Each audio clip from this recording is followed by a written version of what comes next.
महानगरपालिकेत सत्ता स्थापनेसाठी काँग्रेसचे शहर जिल्हाध्यक्ष राजेश नाईक यांनी राष्ट्रवादी आणि शिवसेनेला प्रस्ताव दिला आहे। शुक्रवारी राजेश नाईक तसेच काँग्रेसचे नगरसेवक फिरोज पठाण यांनी राष्ट्रवादीचे नेते आमदार इद्रिस नायकोडी यांची भेट घेतली। मात्र पक्षाचे नेते उपमुख्यमंत्री अजित पवार हेच निर्णय घेतील असे आमदार नायकोडी यांनी स्पष्ट केले। दरम्यान महापालिकेत सत्ता स्थापनेसाठी एकत्र येण्याचा प्रस्ताव नाईक यांनी शिवसेनेच्या नेत्यांनाही दिला आहे। महापालिकेत भाजपला सर्वाधिक 39 जागा मिळाल्या आहेत, मात्र भाजपचे बहुमत अवघ्या एका जागेने हुकले आहे।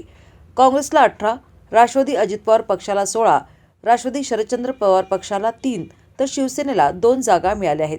या निवडणुकीत काँग्रेस राष्ट्रवादी शरदचंद्र पवार पक्षाची आघाडी झाली होती, तर राष्ट्रवादी अजित पवार पक्षाने या आघाडीशी अघोषित समझोता केला होता।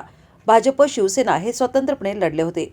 निवडणूक निकालानंतर भाजपने राष्ट्रवादी अजित पवार पक्ष आणि शिवसेना यांना एकत्र घेत सत्ता स्थापन करण्याची तयारी चालवली आहे।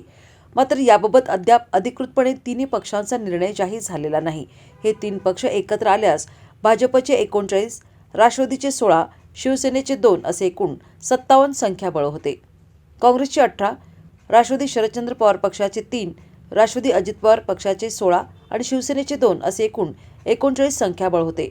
भाजप विरोधात हे 4 पक्ष एकत्र आल्यास संख्याबळ 39 विरुद्ध 39 असे होते। दरम्यान काँग्रेसचे शहर जिल्हाध्यक्ष राजेश नाईक आणि नगरसेवक फिरोज पठाण यांनी शुक्रवारी राष्ट्रवादीचे नेते आमदार इद्रिस नायकोडी यांची भेट घेतली। सत्ता स्थापनेसाठी एकत्र येण्याबाबत नायकोडी यांना प्रस्ताव दिला असल्याचे नाईक यांनी सांगितले। मात्र नायकोडी यांनी याबाबत सर्व निर्णय उपमुख्यमंत्री अजित पवार हे घेणार आहेत असे सांगितले।